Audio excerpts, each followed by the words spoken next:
जय श्री राम मित्रों, आज के इस प्रदर्शन के माध्यम से हम उन 10 वरदानों के बारे में जानेंगे जिन्हें देवताओं ने राक्षसों को दिया था। जिन वरदानों को जानकर आप हैरान रह जाएंगे। आपको यह तो मालूम ही होगा कि माता जानकी जी ने हनुमान जी को अजर अमर और गुणनिधि होने का वरदान दिया था। पौराणिक कथाओं में आपने अक्सर यह सुना होगा कि अजर अमर होने, स्वर्गलोक प्राप्त करने के लिए, किसी विशेष वरदान को प्राप्त करने या फिर कोई अचूक शक्ति हासिल करने के लिए ऋषि मुनि, सुर असुर आदि सभी किसी देवता ब्रह्मा, विष्णु या महेश में से किसी एक देवता की कठोर तपस्या करते थे।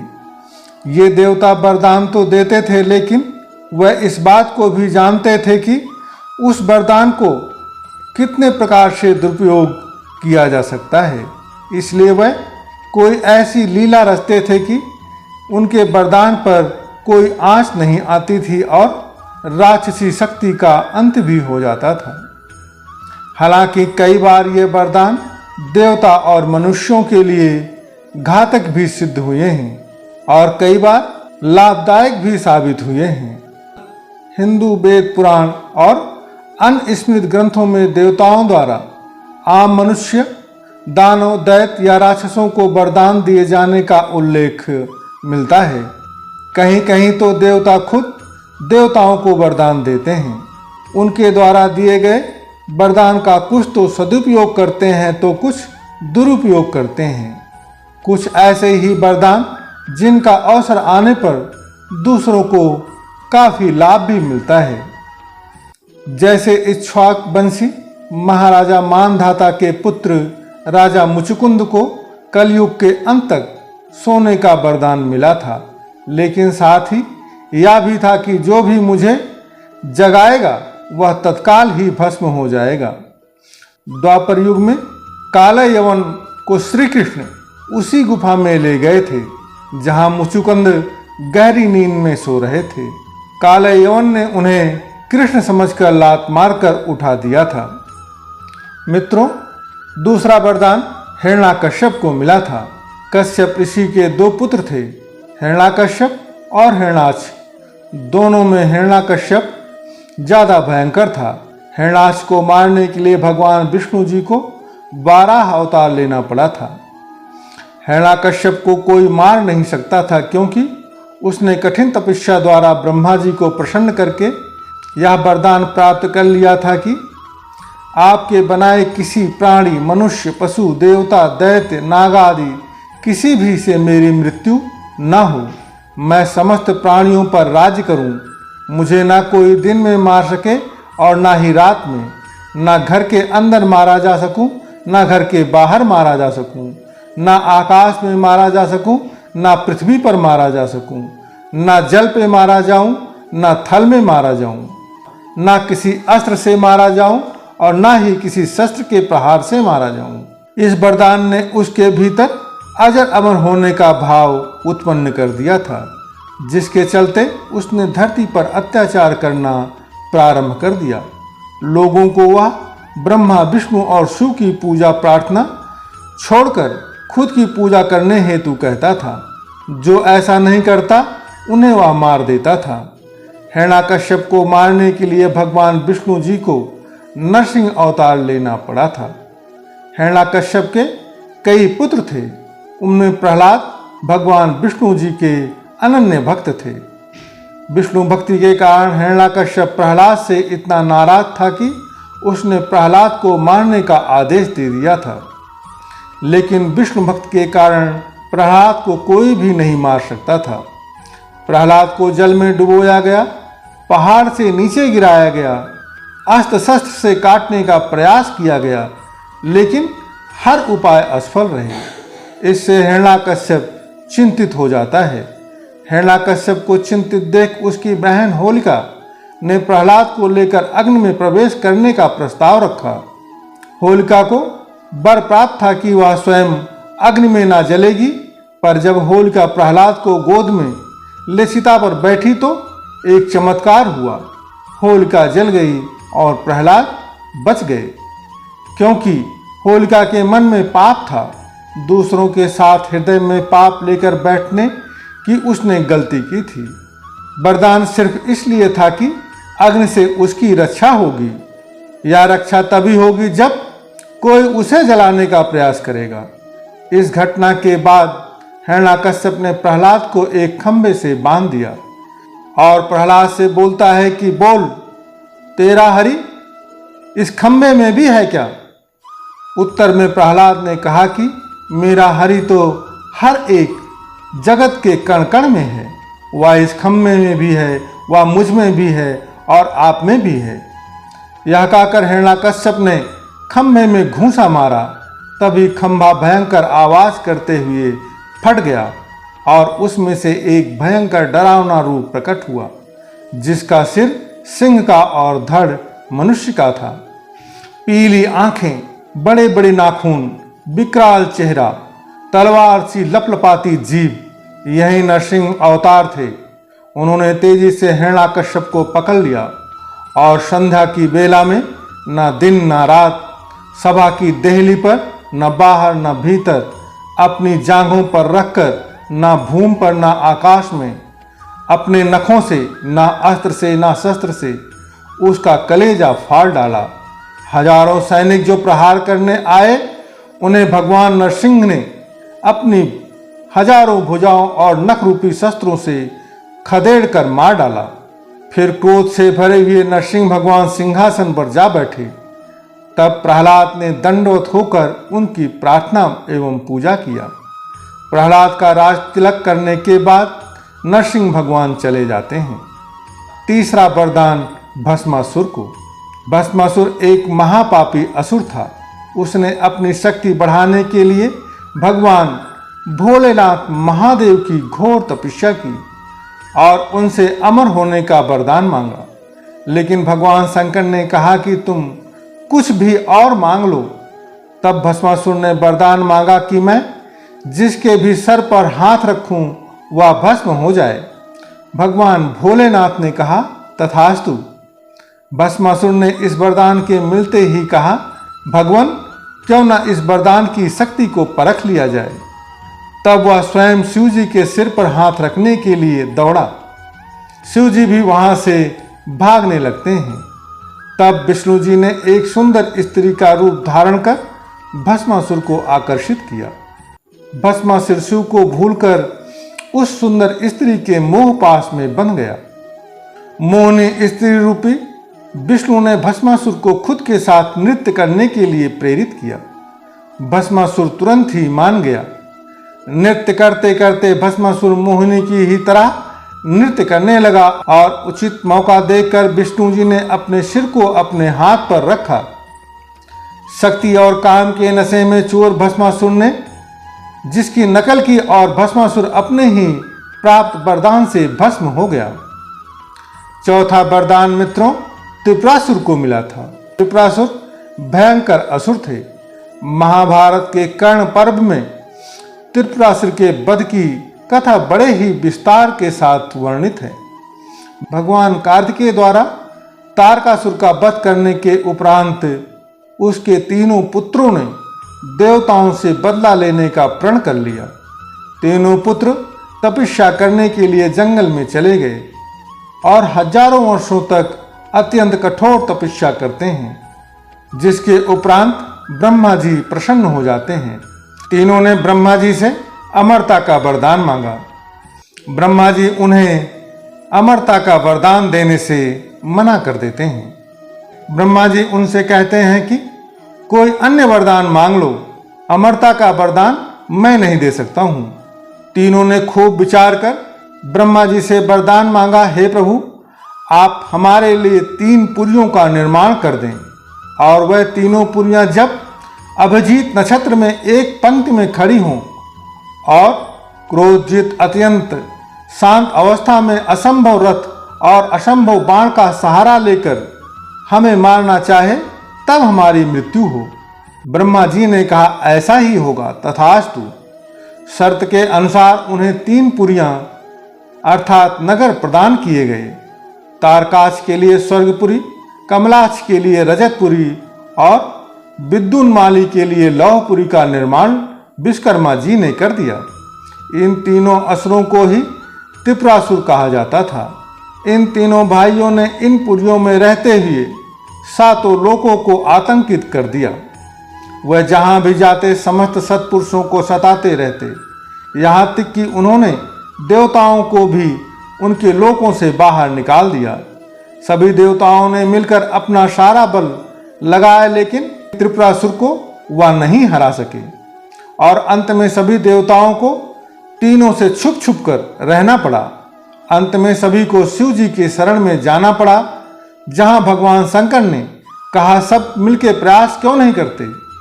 देवताओं ने कहा यह हम करके देख चुके हैं। तब शिव ने कहा मैं अपना आधा बल तुम्हें देता हूं और तुम फिर प्रयास करके देखो। लेकिन संपूर्ण देवता सदाशिव भोलेनाथ के आधे बल को संभालने में असमर्थ रहे। तब शिव जी ने स्वयं त्रिपुरासुर का संहार करने का संकल्प लिया। सभी देवताओं ने शिव जी को अपना अपना आधा बल समर्पित कर दिया और उनके लिए रथ और धनुष बाण की तैयारी होने लगी, जिससे रण स्थल पर पहुंचकर तीनों असुरों का संहार किया जा सके। इस असंभव रथ का पुराणों में विस्तार से वर्णन मिलता है।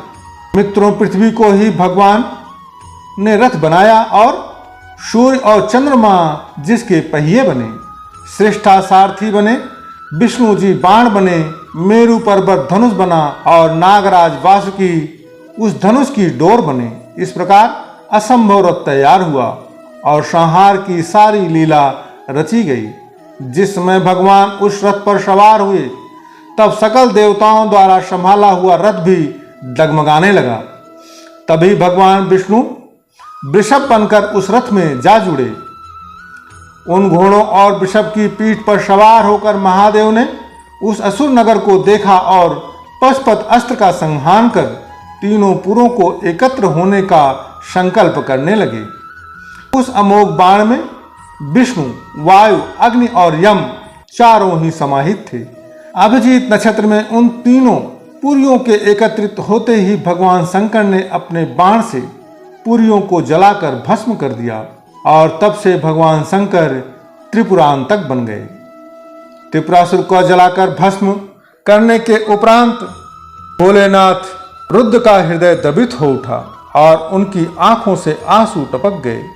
आंसू जहां गिरे वहां रुद्राक्ष का वृक्ष उगाया। रुद्र का अर्थ शिव और अक्ष का आंख अथवा आत्मा होता है। चौथा वरदान, असुर सम्राट रम और उसके भाई करम ने अग्नि और वरुण देव को प्रसन्न करके उनसे वरदान प्राप्त किया था।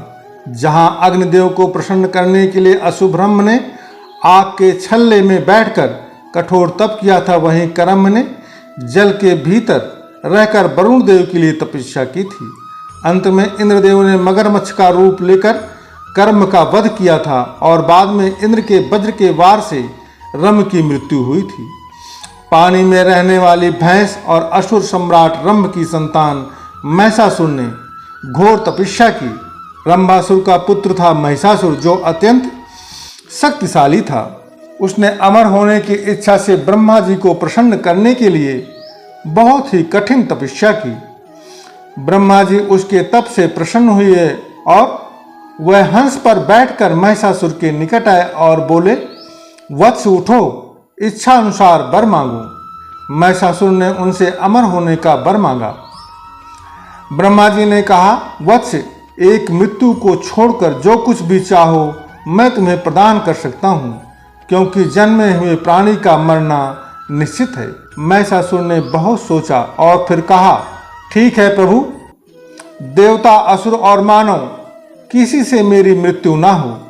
किसी स्त्री के हाथ से मेरी मृत्यु निश्चित करने की कृपा करें। ब्रह्मा जी एवमस्तु कहकर अपने लोक चले जाते हैं। वर प्राप्त करके लौटने के बाद महिषासुर समस्त दैत्यों का राजा बन गया।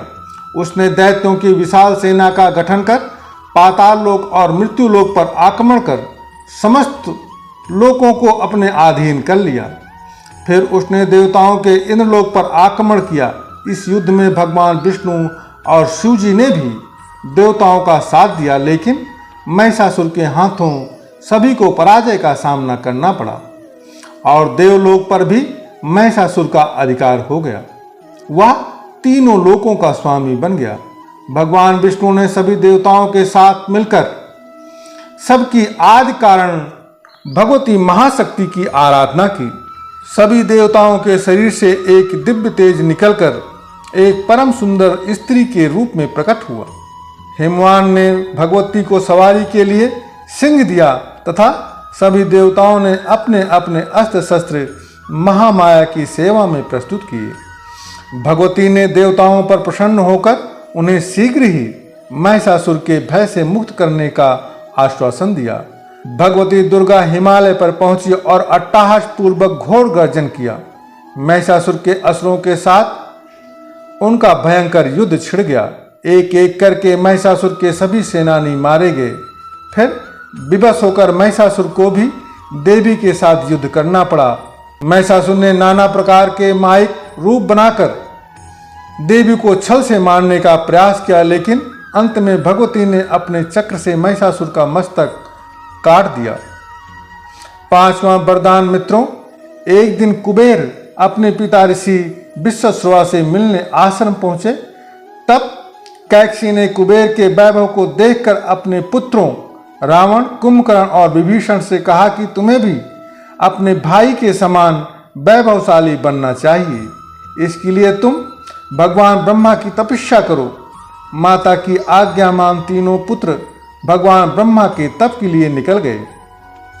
विभीषण पहले से ही धर्मात्मा थे। 10,000 वर्षों तक उन्होंने तपस्या की, जिसके उपरांत ब्रह्मा जी प्रकट हुए।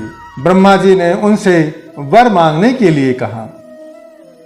विभीषण ने भगवान से असीम भक्ति का वर मांगा, जिसके उपरांत विभीषण श्री रामचंद्र के भक्त बने और आज भी वह अजर अमर हैं। कुंभकर्ण ने इंद्रपद की अभिलाषा से अपनी इंद्रियों को बस में रखकर 10,000 वर्षों तक कठोर तप किया। उसके कठोर तप से भयभीत होकर इंद्रादि देवताओं ने देवी सरस्वती से प्रार्थना की कि कुंभकर्ण के वर मांगते समय आप उसकी जिह्वा पर विराजमान होकर देवताओं का साथ दें। तब वर मांगते समय देवी सरस्वती कुंभकर्ण की जिह्वा पर विराजमान हो गई और कुंभकर्ण ने इंद्रासन की जगह पर निंद्रासन मांग लिया। छठा वरदान मित्रों रावण को मिला था। इधर रावण ने अपने भाइयों से अधिक कठोर तप किया। ऋषि विश्वश्रवा ने रावण को धर्म और पंडित की शिक्षा दी। वह प्रत्येक 11वें वर्ष में अपना एक शीश भगवान के चरणों में समर्पित कर देता था। इस तरह उसने 10,000 साल में अपने 10 शीश भगवान को समर्पित कर दिए। उसके तप से प्रसन्न हो भगवान ने उसे वर मांगने को कहा। तब रावण ने कहा, देव, दानव, दैत्य, राक्षस, गंधर्व, किन्नर, यक्ष आदि सभी दिव्य शक्तियां उसका वध ना कर सकें। रावण मनुष्य और जानवरों को कीड़ों की भांति तुच्छ समझता था, इसलिए वरदान में इसने इनको शामिल नहीं किया। यही कारण था कि परब्रह्म परमेश्वर को उसके वध के लिए मनुष्य का अवतार लेना पड़ा। रावण ने अपनी शक्ति के बल पर शनि और यमराज को भी हरा दिया था। सातवां वरदान मित्रों, शंभु और निशंभ को। शंभु और निशंभ नामक दो बड़े ही भयानक दैत्य थे, जिन्होंने कठोर तप करके भगवान ब्रह्मा से वरदान हासिल किया था कि दोनों भाई यह मानते थे कि हमारा अंत कोई स्त्री कैसे कर सकती है, उसकी इतनी सामर्थ्य नहीं हो सकती। तो इसलिए उन्होंने यह वरदान मांगा कि कोई भी पुरुष, देवता, राक्षस, दानव, असुर उनका वध ना कर पाए। बस फिर क्या था, इन दोनों भाइयों के आतंक से तीनों लोकों में हाहाकार मच गया। इन तीनों के आतंक को खत्म करने के लिए ही अंत में मां दुर्गा का अवतार हुआ था। आठवां वरदान है मित्रों रक्त बीज का। रक्त बीज का नाम तो शायद सभी सनातनियों ने सुना होगा। वह बड़ा ही भयानक असुर था। भूमि पर उसके रक्त की एक भी बूंद गिरती तो उस रक्त से उसी के समान एक और राक्षस पैदा हो जाता था। इस तरह युद्ध में उसकी जब हजारों बूंदें गिरी तो हजारों रक्त बीज बन करके तैयार होकर हाहाकार मचाने लगे। यह भयानक मंजर देखकर देवता भी घबराने लगे। सभी सोच में पड़ गए कि एक रक्तबीज से निपटना तो मुश्किल था, अब तो हजारों रक्तबीज हो गए, अब इनसे कैसे निपटा जाए। यह रक्तबीज दरअसल अपने पूर्व जन्म में असुर सम्राट रंभ था, जिसको इंद्र ने तपस्या करते वक्त धोखे से मार दिया था। रक्तबीज के रूप में उसने फिर से घोर तपस्या की और यह वरदान प्राप्त किया कि उसके शरीर की एक भी बूंद अगर धरती पर गिरती है तो उससे एक और रक्तबीज उत्पन्न होगा। अंत में महादेव के कहने पर माता काली ने रक्तबीज का वध किया। शक्ति की अवतार मां काली ने रक्तबीज का सिर काटकर उसके रक्त का पान किया, ताकि उसके शरीर की एक भी बूंद धरती को स्पर्श ना कर सके। नौवां वरदान मिला मित्रों महिषी को। महिषासुर के वध के बाद उसकी बहन महिषी ने प्रतिशोध लेने के लिए ब्रह्मा जी की घोर तपस्या की। उसके तप से प्रसन्न होकर ब्रह्मा जी को प्रकट होना पड़ा। उसने ब्रह्मा जी से वरदान मांगा कि उसका शिव और विष्णु से संयुक्त रूप से उत्पन्न संतान ही उसका वध कर सकती है और अन्यथा कोई दूसरा उसका वध न कर सके। महिषी का अंत करने के लिए बाद में भगवान विष्णु को स्त्री अवतार मोहिनी और शिव जी के संसर्ग से उत्पन्न हुए अयप्पा द्वारा महिषी का अंत हुआ था। 10वां वरदान है मित्रों राजा बलि को। सतयुग में असुरों के एक राजा बलि हुए, जो महाशक्तिशाली परम दानवीर थे। असुर वंश में जन्म लेने के बावजूद ये भगवान विष्णु के परम भक्त थे। इन्हें राजा बलि को असुरों में सबसे पवित्र असुर माना जाता है। इन्होंने अपने बल से इंद्रलोक सहित संपूर्ण पृथ्वी पर आधिपत्य स्थापित कर लिया था। देवताओं की प्रार्थना पर भगवान विष्णु जी ने वामन का रूप धारण कर बलि के सामने प्रकट हुए और बलि से 3 पग भूमि दान में मांगी। 2 पग में ही भगवान ने पृथ्वी व देवलोक को नाप लिया। तीसरा पग रखने के लिए जब कुछ नहीं बचा तब राजा बलि ने अपना सिर आगे कर दिया। भगवान राजा बलि की इस उदारता से प्रसन्न हुए और उन्हें चिरंजीवी होने का आशीर्वाद दिया। भगवान विष्णु ने कहा कि हे राजा बलि, मैं तुमसे अत्यंत प्रसन्न हूँ और तुम्हें मैं वरदान देता हूँ कि एक दिन तुम्हें इंद्र का इंद्रासन प्राप्त होगा। चतुर्मास के दौरान मैं खुद पाताल लोक में निवास करके और पाताल लोक की रक्षा करूंगा। मित्रों, ये थे वो 10 वरदान जिसको प्राप्त करने के उपरांत राक्षसों ने अपने आप को अमर समझना शुरू कर दिया था। आपको हमारे यह प्रस्तुत कैसी लगी, कृपया अपने विचार को कमेंट के माध्यम से अवश्य व्यक्त कीजिएगा। साथ ही यदि आप चैनल पर नए आए हैं तो कृपया चैनल को सब्सक्राइब करके परब्रह्म भक्त सागर परिवार का सदस्य बनकर मुझे अनुग्रहित करें। धन्यवाद। साथ ही प्रेम से बोलें जय श्री हरि।